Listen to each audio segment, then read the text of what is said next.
പൊന്നാനിയിൽ ചമ്രവട്ടം ജംഗ്ഷനിലുണ്ടായിരുന്ന ബിവറേജസ് പൊന്നാനി പുഴമ്പ്രത്തേക്ക് മാറ്റിയതിൽ വ്യാപക ജനകീയ പ്രതിഷേധം തുടരുന്നതിനിടയിൽ രാത്രിയിലെത്തിയ 3 അംഗ സംഘം ബിവറേജ് ഷോപ്പിലേക്ക് പെട്രോൾ ബോംബ് എറിയുകയും ഷോപ്പിന്റെ മുൻവശത്തെ ചില്ലുകൾ എറിഞ്ഞു തകർക്കുകയും CCTV ക്യാമറകൾ നശിപ്പിക്കുകയും ചെയ്ത സംഭവത്തിൽ ബെവ്കോ മാനേജറുടെ പരാതിയിൽ പൊന്നാനി പോലീസ് കേസെടുത്തു.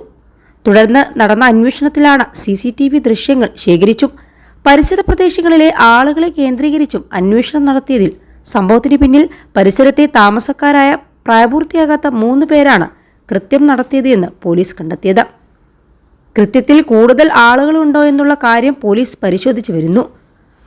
ഔട്ട്ലെറ്റിലെ CCTV ക്യാമറകൾ നശിപ്പിച്ച് വലിച്ചെറിഞ്ഞതിന് സമീപത്തെ കുറ്റിക്കാട്ടിൽ വലിച്ചെറിഞ്ഞത് പോലീസ് കണ്ടെടുത്തു. പ്രായപൂർത്തിയാവാത്തതിനാൽ 3 പേരെയും പോലീസ് ജുവനൈൽ ജസ്റ്റിസ് ബോർഡ് മുമ്പാകെ ഹാജരാക്കി.